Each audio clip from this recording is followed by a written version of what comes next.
Hello, ladies and gentlemen, and welcome back to my podcast. My name is Carlos Walsh, and as most of you guys know, I am reporting abuse here in the United States with the troubled teen industry and all the facilities that exist around the U.S. Today, I want to walk you through one of the police reports that I had come across, and I had been mentioning this in a couple of my previous videos.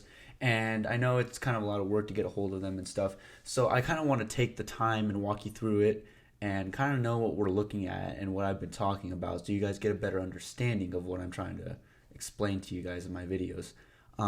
Make sure to hit the like button, share, subscribe. We need to get the word out because there needs to be change all across the U.S., not just in Kentucky, but also in the U.S. and all 50 states. And we need legislation passed. We need your voice. We need help. We can't do this alone. So I ask that you consider and pray upon it, and let's get these places shut down. So, as mentioned before, my name is Carlos Walsh, and I am a troubled teen industry survivor. I was in Pilgrims Ministry of Reconciliation from the ages of 6 to 17. I went there in 2007, and then graduated out of the program in 2018, and then actually I left and went back home in 2019 before I went out and did my own thing. So what I want today is to talk to you about an incident that happened back in 2012. It was in the winter of 2012, late 2012, and this is my first experience, full-on experience with CPS. That was our first experience, and there's a whole. This is the report I want to talk to you about, and this is where things began to change. Back before 2012, things were a whole lot worse than what they are today. Especially, like I would say, 2012 was the turning point of Pilgrim's Rest. And when 2012 happened, Pilgrim's Rest began changing a lot of their policies. They began changing a lot of their corrective discipline measures. And I want to take you through because this police report explains somewhat of what it was like before 2012 and then how it changed afterwards. And next week, or not next week, in the next couple of weeks, I will be having two guests who were there before 2012 and who were also there after 2012, and they will explain to you the differences and the changes that happened. And I'm definitely excited to get them on the show, have them explain it, and definitely it'll be an eye-opener for a lot of people. So at this time, without further ado, I'm going to take you through this police report, and we are going to, we're going to read it together. So this is 116 PDF page, and I can tell from the way that they sent it to me that it was scanned, and they had to scan it all because it was such a big report. You know, it was all on paper, and there's a lot of pieces missing because I guess they were trying to hurry and scan it and try to send it off. But I'm going to take you from the top, and I highlighted some portions because it's so long. I had to highlight some portions that were crucial to me explaining and me, kind of trying to like get a bigger picture of kind of the idea of what was going on here. So we're going to take it from the top. It says right here on Incident 9, it is reported that Kelly Vanderkoy, as punishment, forced Blank to bear crawl 100 laps, causing his hands to bleed. Also, Kelly Vanderkoy stepped on Blank's hands, causing the skin to peel off. And this is Incident 9. And I want to explain this. You're going to see this throughout the whole report, and I highlighted it. But one of the big punishments back in Pilgrim's Rest was bear crawl. And what you would have to do is you would have to take your socks and shoes off, and it didn't matter what the weather was. It could be rain, snow, sun. It didn't matter. And sometimes the terrain didn't even matter either. They would make you bear crawl in that condition, and if it was cold, you'd have to take your coat off. And I've even had incidents where I remember a lot of students and even myself had to bear crawl in the snow, almost to the point where we couldn't feel to the point where we couldn't feel our hands, and it hurt. And a lot of kids would come back in crying, like they had to take their coats off. And this is in the snow. This is this is probably 15 to 20 degree weather, and a kid could get hypothermia, they can get pneumonia that way, and that's just not a good way to punish children.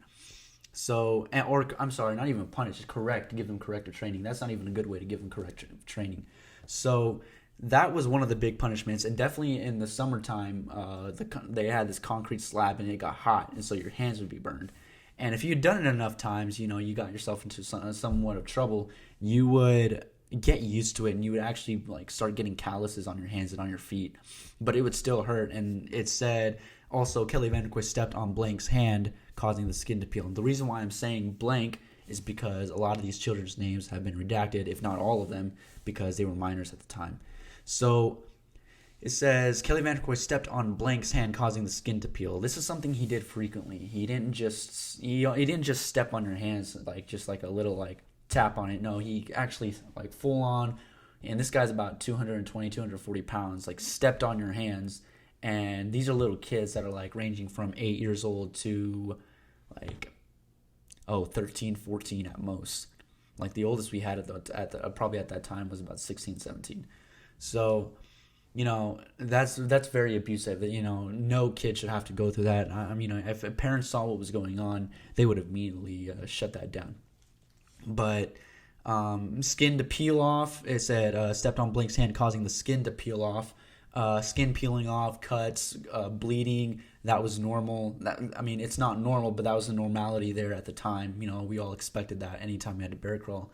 And then the terrain 9 times out of 10 would be rocks. It would be, sometimes it would be grass, but bear crawling in the grass, it's still punishment. It's not fun. And then there's this backwooded area, and for those of you guys who've actually been out to the property, this is backwooded area where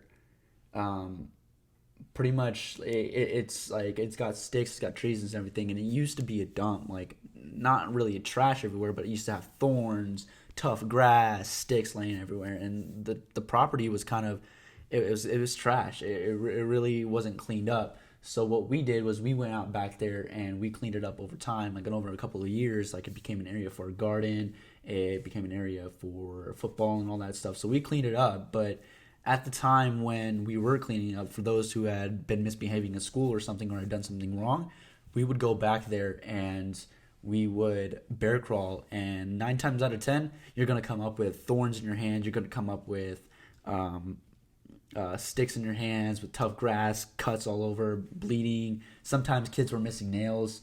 But I still have a couple scars on my hands from that kind of punishment, and that's not supposed to be for children. Like, the Army doesn't even do that, the Marine Corps doesn't even do that.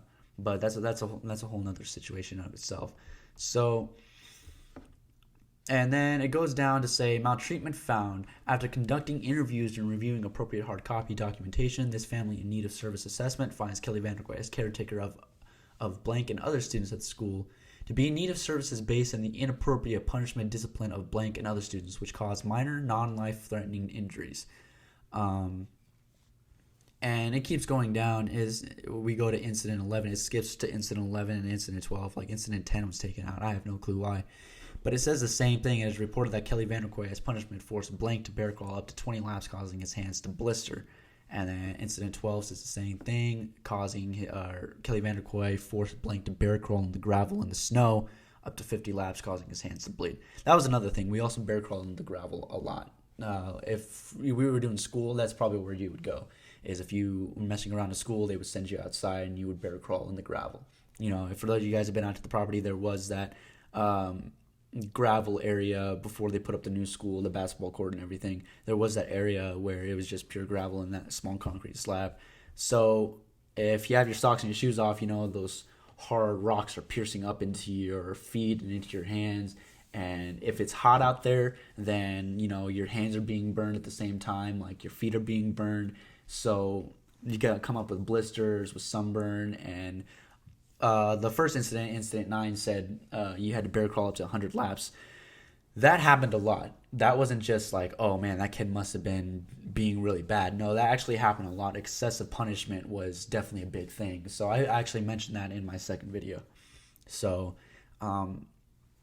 it's definitely something.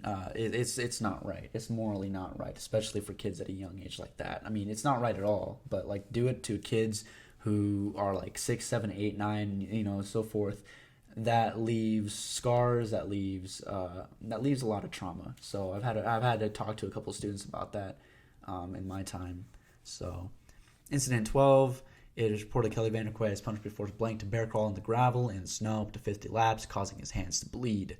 So, like I said, it just keeps going down, and pretty much all the way. There's a bunch of incidents, and they were interviewing a lot of kids. So this isn't the first time. This isn't the first time. Let's see here. Incident 13. It is reported that Kelly Vanderquay as punishment forced to bear crawl around the edge of the property and the concrete and gravel, causing his hands to blister and bleed.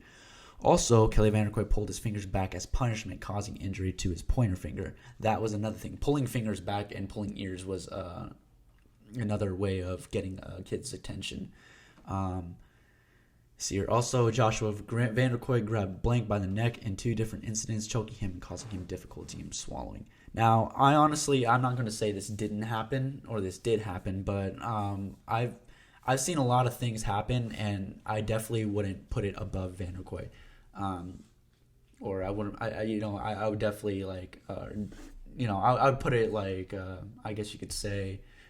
It most likely happened because I've seen worse than just grabbing by the throat. So, it's kind of iffy, but I wasn't there for that. And a lot of these incidents I wasn't there for. I mean, I was there at the school, but I didn't personally see them. But I can definitely vouch for a good majority of what the report is saying. So, but Joshua Vanderquay, that's another subject. Is, he was a teenager. He was somewhat of a teenager. I got there when he was around 15, 16. And then, at 18, he went off to college and everything.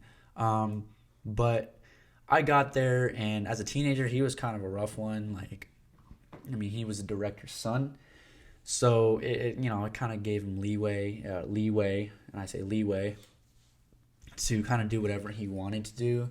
And he actually got a whole lot better. He became a lot more nice, understanding, and as he grew older, he became more understanding. And he worked at Pilgrims as a teacher when he was when got out of college and everything, and he got married. But I could definitely see him doing this when this is probably during his teenage years, about 17, 18. So, and the good majority of us were 13, 14, or not majority, but as the oldest was 13 or 14. So.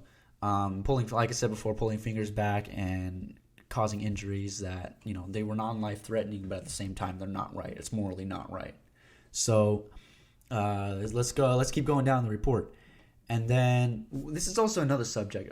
It says, just before close of business, Dr. Vanderquay provided the contact information for David Shute and Reverend Randy Barton, chairperson of the board of directors of Pilgrims Rest. So, for those of you guys who don't know, Randy Barton runs a radio station called WGCR Radio AM 720 in Pisgah Forest, North Carolina, and he runs it with it's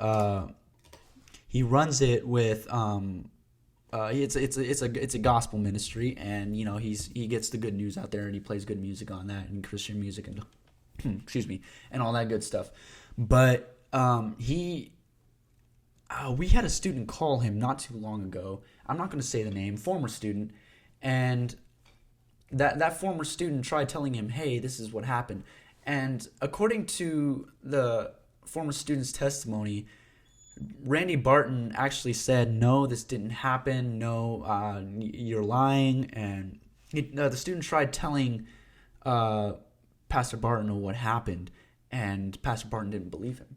So there are a lot of churches on this. There are a lot of churches and a lot of pastors on the board of directors for Pilgrims Rest Ministry, and that's also another thing is they're on the board of directors and they help oversee Pilgrims Rest to somewhat of an extent, but they don't know what's going on. So that's kind of I wouldn't say a conspiracy. Maybe it's a conspiracy. I don't know. You go ahead and tell me in the comments. But this is definitely something that needs to be touched up on because we don't know what's going on. We really don't know what's going on in the board of directors, and we don't know if they're in on this or not. So Let's keep going down. Incident 6, it is reported that Kelly Vanderquist stepped on Blank's hands while he was doing bear crawls for punishment, causing his hands to bleed. Like I said, all these incidents just keep going down, and it pretty much says the same thing word for word. And then Incident 7, it is reported that Kelly Vanderquist's punishment forced Blank to bear crawl 10 to 20 laps, causing his hands to bleed. Also, when Blank asked for medication for his hands, Kelly Vanderquist denied his request and told Blank to stop acting like a girl and suck it up. So that's also another thing. Medication wasn't given out that much. Treatment, going to the hospital when you were sick, that wasn't a thing. It was mainly home remedies that he got from a book. Various books, actually, And he is a trained Marine. He does know he does know first aid and everything. He actually, one of the curriculums, or not curriculums there, but one of the programs there was he knew... He was a first aid instructor, and he certified a lot of us. So, I mean, I guess that's one of the very few good things about knowing him. I guess. I don't know. Just, I guess. But anyway, and then Incident 8, it pretty much says the same thing. It is reported that Kelly Vanderquist's punishment forced Blank to bear crawl up to 100 laps, causing his hands to bleed. Also, Kelly Vanderquist kicked Blank's hands, causing it to bleed. And it keeps going, pretty much saying the same thing word for word. And it keeps going down, and just keeps going down. And it mentions a lot of staff, so I'm not going to take the time to list all the staff that were there. But David Shute was the school, I don't know if he was a school principal. I know he was our teacher. He definitely worked in the classroom. But I don't know if he was the, I can't remember if he was put in the position of principal there. So... but he definitely had a lot of issues of his own. In fact, they were considering pressing charges against him, but he might have left before that, so I don't know. And then Incident 7, it is reported that Kelly Vanderquist, as punishment, forced Blank to bear crawl 10 to 20 laps, causing his hands to bleed. It's pretty much saying the same thing. And it keeps going down. It just shows the results. And here we go. You can see the assessment findings. It says Kelly Vanderquist, physical abuse, unsubstantiated. Joshua Vanderquist, unsubstantiated. And Joshua Vanderquist was actually in college during this time. So, he wasn't there for the interview, so a lot of it couldn't be substantiated. But when these kids complained about Joshua abusing them, the reason why they unsubstantiated was because Vanderquist told CPS that Josh couldn't have abused him, he's in college. Well, these kids were referring to a time when he was not in college. So that's also an issue in of itself. So they definitely took the timeline on this and they twisted it. I'm not saying CPS did, but I'm saying Kelly did. And then it keeps going down. Kelly Vanderquist unsubstantiated. And here's where I'm telling you where they were, one of the physical abuse was substantiated, and it was David Shute. And maybe I highlighted some of the things he did. Hopefully we can get to them. If we don't, then I'll try to put it in the next video. And then it says Dr. Vanderquist and his staff at Pilgrims Rest are attempting to deal with very unique children, many of whom have multiple disabilities and mental health diagnosis. Dr. Vanderquist has several policies in place, such as the camera system and other safeguards, in order to protect the children from risk of sexual abuse from other children and to reduce the risk of potential bullying by older or more experienced children. The school also appears to provide much-needed structure to children that are struggling with behavioral impulses and impulse control issues. No issues are raised. So the problem with this is he's Dr. Vanderquist, but what he has a doctor's degree in biblical theology. Now, don't get me wrong.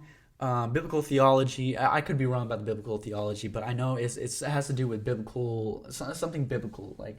And the problem with this is he's not a trained psychiatrist. He's dealing with kids that have been diagnosed with RAD, ADHD, ADD, OCDs, all the DDs, all these diagnoses, PTSD. Some of these kids have PTSD, and they come from horrible backgrounds. So it's kind of one of those things where you are dealing with so many issues, and you're not licensed to handle all these issues. So. And you're only a doctor because you got your doctor's degree or what, and your master's in some other subject that doesn't pertain to helping children.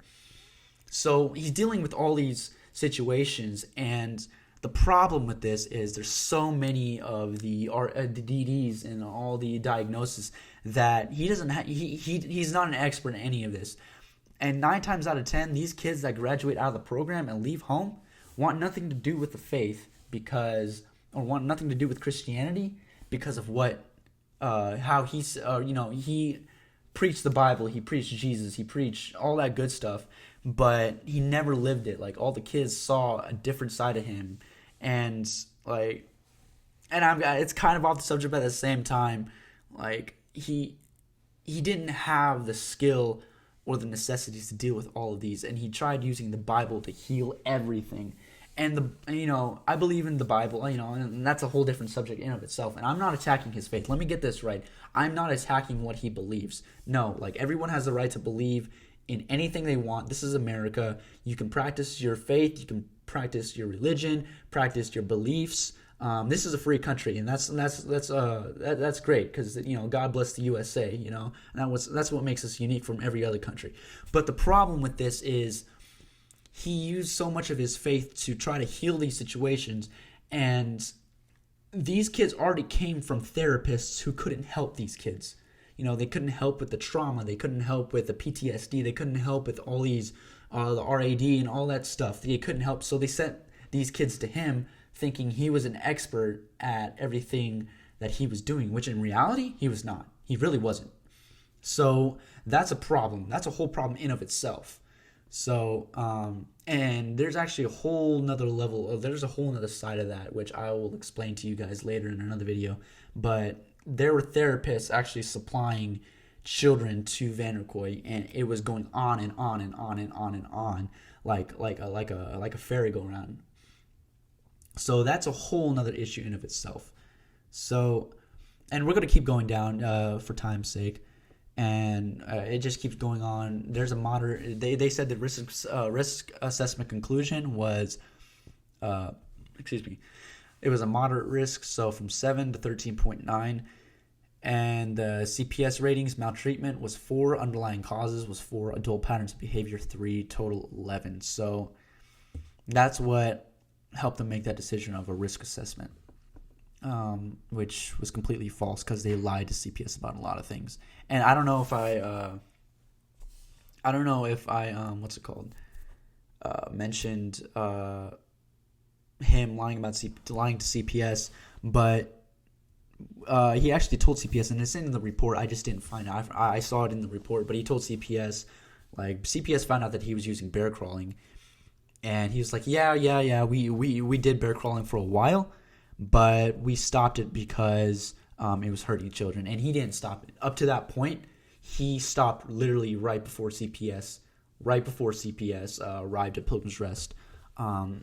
So he lied to CPS about that. Like, he said he stopped like months ahead, like saying, no, we shouldn't do this anymore. That's a lie.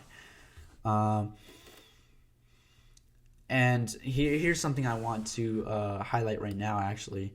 Let's see here. Let me get the highlighter. In 2005, oh man, hold on a second. In 2005, allegations of not providing the children enough food were unsubstantiated, and when the school was located in Laurel County, when the school was located in Laurel County. So there were allegations back in 2005. And CPS, I guess, had already gone out there, or some other organization had gone out there. And so this isn't the first time. I thought this was just the big one. This was the big one where they questioned every child who was in the school. And back in 2012. 2005, I don't even know anything about this, so I can't speak about it. The only thing I can say is in 2005, there was an allegation. So CPS was already out there. But that should have been a red flag for any child. Anytime CPS is involved with a school or a family or any other situation, that needs to be a red flag, period. Whether it's substantiated or unsubstantiated, it needs to be addressed. It needs to be brought into play and brought into question anytime you're considering schools like this. So, and then he reports being a teacher over 14 years, having worked at his own school. He also reports He reports being a teacher for over 14 years, having worked at several Christian schools, including Agape School in Missouri, before opening his own school. So that's another subject, is Agape boarding school in Missouri is a big it's a big school. It runs from 150 to 200 children a week, or pretty much all year round. And Agape actually has a lot of students who go out and do their own, or not students, a lot of staff members who go out and do their own schools, open up their own schools using Agape's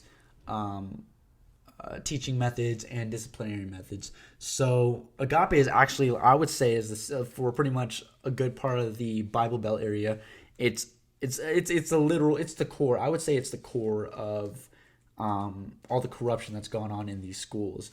And there's a lot of Agape staff members who've gone out and did their own school, and then they got shut down.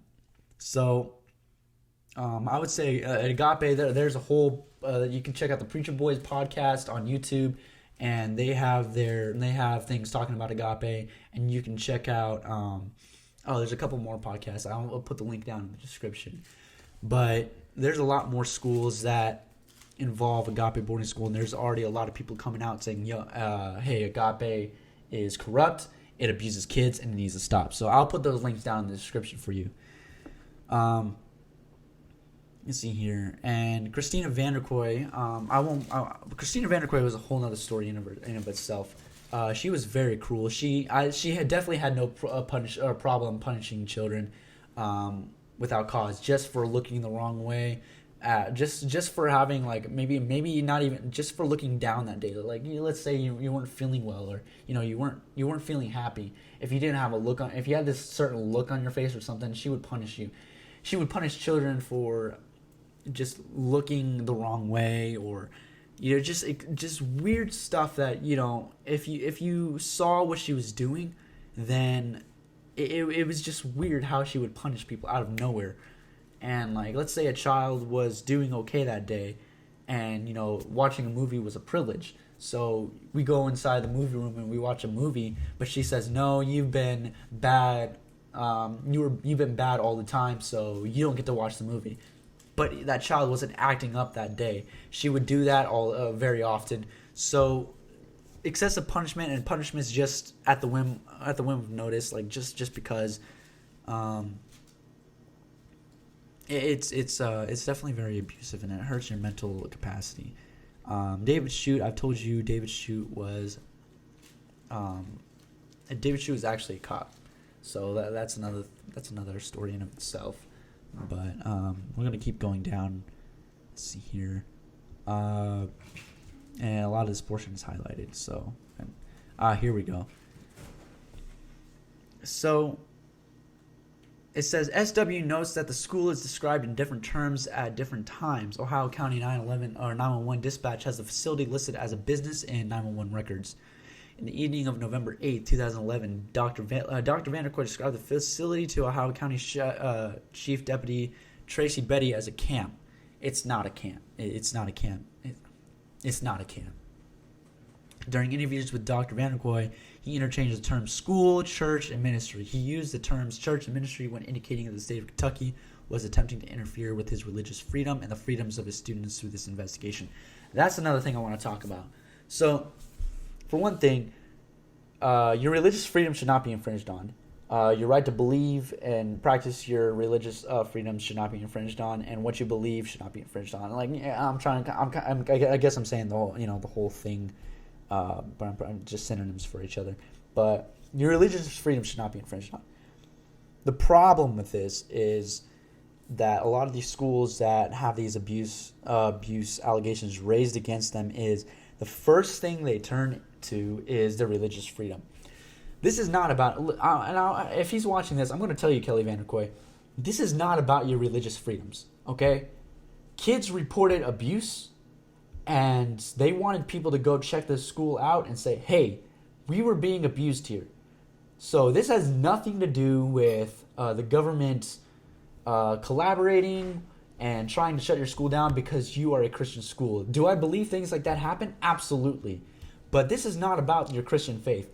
This is about you abusing children and using your faith to get away with it. That is what this is about. So we're not going to stand here and we're not going to say, listen, we shouldn't touch him because, he's a Christian boarding school. No. We're going to go out and we're going to speak the truth. We're not going to infringe on your Christian rights because you have the right to believe in anything you want to believe and practice your religious freedoms. But you're not going to sit behind the Christian faith and make a mockery of what people believe in to hide your illegal business. That's not what you're going to do. So, and CLA got involved. Christian Law Association got involved with Pilgrims Rest, and I believe they actually used that to their advantage. The state is coming after them. No, we're going to keep this solely on the grounds of this is abuse, whether it happens in a Christian school, non-Christian school, a church, a camp. It doesn't matter where it happens. If abuse is reported, we're not going to bring faith. We're not going to bring God into the picture because he has nothing to do with the abuse allegations. Okay? So I know I went on a big rant about that. I'm sorry, but I think that needs to be addressed. And it keeps going down. It keeps going down. Here's a little excerpt from the Pilgrims Rest discipline policy, which is the pamphlet given to the parents before they send their children there. In Noah Webster's 1828 dictionary, discipline is defined as to instruct, educate, to inform the mind, to prepare by instruction in correct principles and habits, as to discipline youth for a profession or for future usefulness. We believe that education should be more learning and retaining a mass of facts and figures. It should be a process of growth that develops the whole person spiritually, mentally, and physically. Biblical discipline is essentially a character-building tool. It is concerned with developing the character of Christ in a person's life. Emphasis is placed in the development of individual Christian character traits such as neatness, orderliness, promptness, and courtesy. We try to develop a respect for authority and the rights of others, and therefore biblical discipline is exercised by applying appropriate justice. All right, and then down here is going to be a list of a lot of the disciplines that he listed, and I'm gonna tell you what this is all about.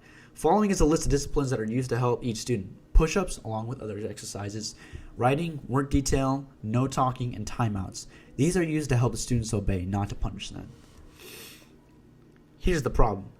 Push-ups and along with other exercises, fine, that's great. I personally think that's not abused. I personally think that's making the child stronger, and if you have to push them to the point where they're tired and stuff, that's okay. I personally believe in that. Writing. They said literally writing reports. Like, I have never written a report at Pilgrims Rest because I was bad. Never. In my whole 11, 12 years there, I never wrote a report. I've never seen any child have to write a report at Pilgrims Rest either. Work detail. Work detail to us was taught as a privilege. It was a privilege to go out and work. So, I mean, that's kind of iffy as a punishment, but work detail, that really wasn't a punishment. I've never seen that as a punishment. It was more of a privilege, I guess you could say, and there's more to go along with that. Usually if you were on a work detail, he would take you out to eat and stuff like that as a reward, but we didn't see that as punishment. No talking.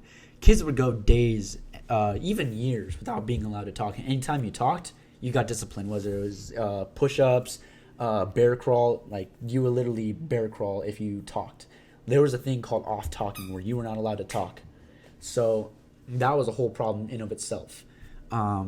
Because when kids aren't allowed to talk, a lot of people, like, they've told me when they come out of the school, because they weren't allowed to talk, they had so many social problems trying to, like, talk to people, and that was the same for me. I was there for 11 to 12 years. So that was definitely a problem for me, was I was not allowed to talk. And when I got out and I finally, like, experienced the world, it was like, oh my gosh, I don't know what to do. Like, I don't know how to talk to people. So that's definitely a problem in of itself. Like, that's a problem. Like, I can't describe that. These are used to help students obey, not to punish them. And that was just a small list of punishments that he used. And I'm sure if you provided a whole list, I can literally name everything that was wrong with it. And let's see here. And it keeps going. Interviews with other staff members detail the many forms of discipline used at the schools with focus on physical exercise, including push-ups, jump jack, bear crawls, half squats, duck walks, remaining in the push position for extended lengths of time. Second step, which is the push position with the feet of the first step, leaving all the weight on the hands and standing on the wall, which is facing the wall with hands behind the back for extended lengths of time. Here we are. Other forms of discipline mentioned putting the head on the desk. Okay, I remember doing that. Writing reports. Never wrote a report. And being designated as an off-talker. That's where off-talking, where you're not allowed to talk. That's my personal problem. And it says, as an off-talker who cannot talk unless spoken to by an adult or a room leader. Additional discipline methods used raise concerns. Possible injuries are reported to have occurred under the use of these methods, including pulling or grabbing the earlobe, bending fingers back, stepping on hands during bear crawls, and bear crawls on the gravel and or concrete. Another concern focuses on reports of room leaders being allowed to discipline fellow students, which increases the risk of abuse or bullying. So, remember how early in the report we said that there were cameras in place so that children didn't have to, I apologize, where people wouldn't bully other kids and older guys wouldn't bully other smaller children. Well, it didn't work out so well. 9 times out of 10, it was the older children who became room leaders. So, it really didn't have much to do with experience. So it was pretty much the older kids, they had the privileges and they would punish other students. So I personally thought that was a problem. Like, all the students were there for a reason. So for other kids to, other kids to punish other kids, and they all had the same problems, I personally thought that was demeaning, and that presented a huge, huge problem in a child being able to go home, actually. And that's children being able to go home. That's a whole nother subject I'll speak to you guys about in another video. Another concern focuses on the Pilgrims dress policy monitoring all incoming and outgoing mail, packages, and phone calls between students and parents. If inappropriate discipline or activities were to occur within the school, students would have no avenue to report such inappropriate discipline or activities without fear of reprisal from school staff. So the problem, that's all true. That section was true. And the problem with that is, your mail was monitored. Anytime you wanted to send a letter out, they would scan it. They would actually look at it, and they would consider whether it's worthy to be sent to your parents to make sure you weren't pretty much telling them what's going on behind the scenes. So that was a problem. Packages from parents and mail from parents. You weren't allowed to know when you're going on visits. You weren't allowed to know certain information. You weren't allowed to know what's happening and going on with your friends back at home. So everything was kept pretty tightly between parents and communication. Phone calls, you would have someone standing there and listening to you. It was usually a trusted student who had been in Pilgrims dress for a while. They would listen to your phone call, and if they heard something, they would immediately tell Vanderkoy, or they would immediately tap you on the shoulder saying, no, you're not allowed to say that, or something like that. And so there was no way you could tell your child, or you tell your parents, oh, this this abuse is happening. So everything was strictly monitored between parents and students. And the same would go when we went out in public, when we went to churches and other stuff. So that was a problem. And like they said before, there was no safe avenue for reporting abuse to your parents or to other people.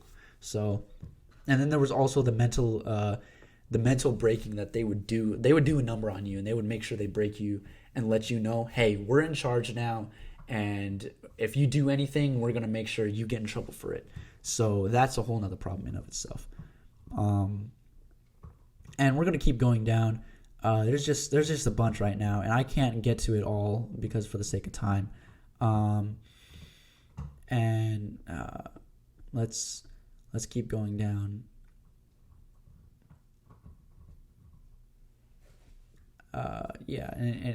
And there's some reports with me in it, and it keeps going with sometimes, and actually my dad is in the report, and so is my mom. So here's another thing. Upon arrival at Pilgrims Rest, Dr. Vanderkoy became very upset about DCPS and KSPS presence at his school. He indicated that he felt that the state was trying to shut him down, and at first he refused to he refused for anyone to be interviewed. Dr. Vanderkoy again voices objection, indicating that he and the school were being harassed. Detective Scott again stated that the KSP was present today, not because of this being a religious organization, but because KSP and DCBS are required to follow up on the reports that are made. He advised that we are only doing our jobs. So if you guys see me snapping, my dog is actually in the background. So she's kind of well, I don't know if you guys can see her or not, but she is she's making a lot of noise. So I apologize about that. I'm doing this all from my living room. But so Dr. Vanderkoy, I would personally think this is kind of an act, but at the same time he's also trying to cover it up really good, because he, like I said before, he tried using the Christianity thing to oh, you guys are attacking my school because it's Christian. No, that's not what's going on. The reason why these people came is because abuse was being reported. So that's a whole nother measure. That's a measure in and of itself. And we're going to keep going down. We're halfway through the report, so I might not be able to get to everything. I will take the time. I will find something. I want to admit this in front of the public. I want to admit this in front of the public because I definitely had a hand in keeping the school open. And to the public, to the world, I apologize for that. To all the students who were there at Pilgrims Rest, and to all the students who former students who were there, I want to publicly apologize. And I'm about to show you what I did wrong, and it kind of hurts because I have to stick with this for the rest of my life. But if I hadn't done this, I'm sure we would have been able to have the school shut down if I just told the truth. But let's see here. Let me try to find it real quick, because I did highlight it because I definitely wanted to share it with everyone. Let's see here. It should be here somewhere. I apologize if it's taking so long. I really didn't have. I did, and I didn't have this ready at the same time. So, it's my bad. Let's see here.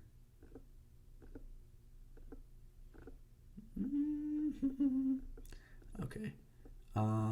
And I've highlighted some portions, and it says after review, we found that it's a low risk assessment and stuff like that. Let's see here. Here we go.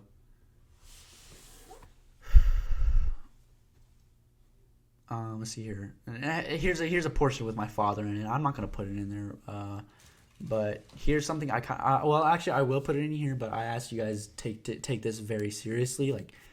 Try not to look too deeply into it. But this is what my father said. The police report says Walsh advised blank would lie to him with no regard. Blank would probably be me. So. I did have a lot, and I had a lot of issues myself, so my dad was definitely telling the truth on this. Walsh advised blank would lie to him with no regard for the truth and appeared to be hardened for his age. Walsh advised blank, Carlos, seemed to have no concern for right or wrong, and related the story of Carlos responding to the baptism he and his siblings undertook in the Catholic Church. And I honestly don't see, this is the problem I have, I honestly don't see where my baptism in the Catholic Church and abuse being found in Pilgrims Rest, I don't see how that correlated. And I don't know, maybe my father was thinking outside of the box, but that I personally don't see where that's a problem. Walsh advised Carlos refused to renounce Satan. I was 10 years old when this stuff happened. 10, 11 years old. Yeah, I was 11 years old. I never once claimed Satan as my God. I was so deeply brainwashed in believing that Jesus is God. I mean, Jesus is. I'm sorry. I apologize. Listen, I'm not going to get into my religious beliefs, but I have a belief, and I definitely don't worship Satan. And the problem is this report says I refuse to renounce Satan. I was 11 years old. I was stuck in that school, and I honestly was so under the influence of that area that if somebody told me that I was worshiping Satan, I would look at them and I'm like, what? No, I'm not worshiping Satan, because Honestly, like I'm 11 years old. I'm worshiping Satan. Like, does that make sense? How many 11-year-olds do you see out there saying, "I worship Satan," and I will never renounce Satan, or going out there and saying, "I renounce Satan and claim God as my Messiah"? I've never seen an 11-year-old do that. Am I saying it's impossible? No, but that's a whole problem. Like, I refuse to renounce Satan. I was 11 years old. Like, that's kind of laughable. So. And it is and it isn't laughable, but I find that laughable because me refusing to renounce Satan, okay, whatever. And it said Walsh advised he believed Carlos was safe at the school and had no knowledge of him being mistreated there. I couldn't tell my parents. My parents told me, I was talking to them about this, but my parents told me, we asked you if you were being treated badly over there. I don't remember them asking me that at all. I remember them taking me to the doctors anytime I'd come home, and they look at me and make sure I wasn't scarred or bruised or anything. But that's my personal problem. At the end of the conversation, my dad, was still hesitant to look at the this investigator's word that Brother Vanderquist is not being investigated any different than any other complaint of similar nature. And then it goes on to say my father advised Mr. Vanderquist to get a lawyer and stuff. So I was like, okay. And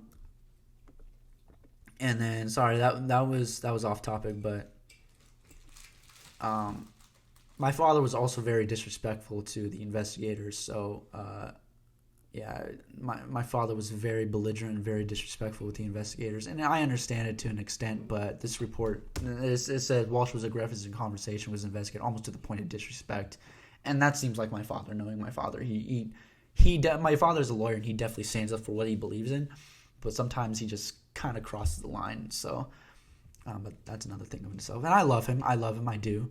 I really do. And we don't talk anymore. We honestly don't. After I came out with this. We definitely lost contact, and that's a lot of things. That's also another thing I want to point out. I want you guys to listen to this very carefully.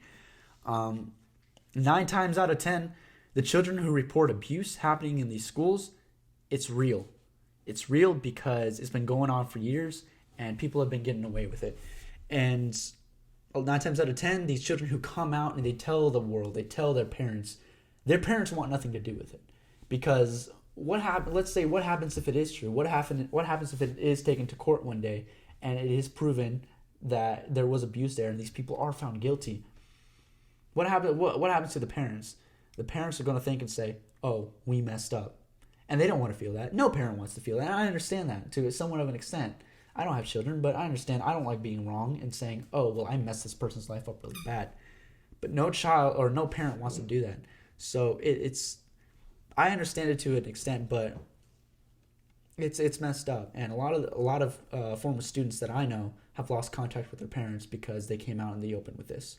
So, and to them, I'm so sorry. I feel for you, and I feel your pain. I know what you're going through.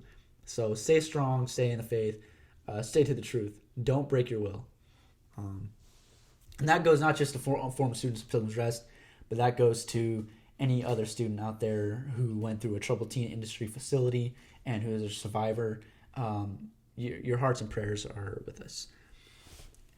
It says, we're going to keep going down here. Kelly was very aggressive towards the social workers by pointing his finger and yelling at them. This caused me and Trooper C. Baker to stand between the workers and Kelly in order to calm him down and ensure the workers' safety. The CBS staff had at this point never raised their voices or made any acts or statements in a negative nature. Kelly's behavior was alarming and not normal in nature. I've never seen Vanderquist get that mad before at an adult, not in public, but I have seen him get physical with students. So, during the entire night, Kelly displayed a passive-aggressive demeanor in nature. Kelly became agitated at least 4 times during the evening, ranting on about a government conspiracy by CBS to shut down his school, and the school had been raided tonight, and they had been plotting this raid all along, indicating for the last 5 years since the London incident. That wasn't the case. A student actually came forward and told somebody, "Hey, I'm being abused, like someone help me," and that's why they came. I won't mention the student's name, but I do know who the student was that came forward. And the last thing I said, and then it keeps going. I thought as the evening progressed, Kelly became more agitated and became criminally aggressive towards us. And that's I definitely can't see that. I honestly can say I can't see that, but at the same time, I can see that, like, especially when we're going after his people are going after his school.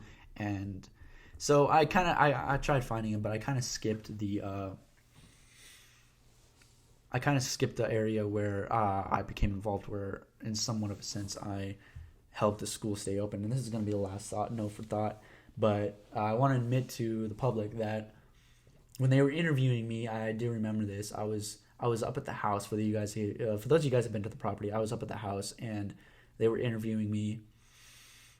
And the first interview that I did was on Wednesday night, and then the second interview, which I'm talking about right now, I said a whole different story. And that what I told the detective was, "Oh, I set bait. I set a trap for you to see if you guys were trying to shut the school down."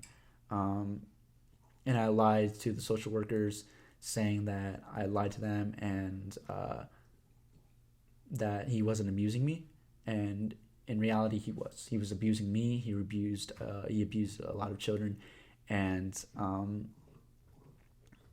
it leaves a scar on me to this day, because it definitely didn't help with me trying to form a relationship with my parents, and for that I'm sorry. I want to apologize to all of you guys, because me doing that definitely, I would say, botched the investigation. So I had a problem with lying before. I honestly did when I was a little kid. So I was a pretty good liar sometimes, and I remember talking to my parents about that, and they said, "Yeah, you were a pretty good liar." So, but for that I apologize, because I definitely feel like I had a hand in keeping the school open. So I apologize for that. But I just wanted to, that wasn't the whole report. Like, what I was reading to you guys was just a small excerpt of, just highlighted portions of which I wanted you guys to know. So, thank you for watching this YouTube video. Thank you for taking the time. And big news, hopefully in the summer of 2022, this summer, we will be going back to Pilgrims Rest Ministry of Reconciliation, and we're going to shoot a video there. I would definitely ask for your donations. Like, we're trying to get all the students from all across the United States. We're trying to fly them in, drive them in. We're trying to make sure, like, it's going to be a 2-3 day trip. We're going to go to the Capitol. We're going to start a protest. We're going to go back to the property. A lot of students are going to be going back there for the first time in like 5 to 10 years. So it's definitely going to be something. I definitely ask for your donations. And in the next video, I'm going to set up a way to where you can. I'm going to start a. Let's see here. I'm going to put out a way for you guys to get your donations. But we want to get students who have been to Pilgrims Rest. We want them to come back, and we want them to talk about what they went through. And we're going to go to the Capitol. We're going to try to speak with some very important people, and we're going to start a protest. We're going to protest these places, and we're going to expose them, and we're going to create a statement saying we're not standing for abuse anymore. We are coming out in the open. Breaking Code Silence, check it out. # Breaking Code Silence. # Trouble Teen Industry. And there's a lot of prominent figures who have come out in the open with this. So I would definitely create a GoFundMe, and I would ask for your donations. All of these profits will be going to helping students return, and giving them a place to stay for 1 or 2 days, and then helping them come back, I guess you could say, make their journey back and make a difference in Kentucky, and hopefully we can make a difference in the United States. So thank you guys for watching my YouTube video. Thank you for watching my podcast, or listening to my podcast, and thank you for taking the time. I know this was a long video. I meant to keep this like 30 minutes long, but there was so much of information that I needed to give out to the public. And next week, or not next week, in a couple of weeks, I'm going to have 2 more students from Pilgrims Rest Ministry of Reconciliation who have come out in the open, and they will be speaking with me on my YouTube channel, and they will be revealing some stuff. And I do ask that you, viewer discretion is advised. So thank you. Y'all have a good night. God bless, and be safe.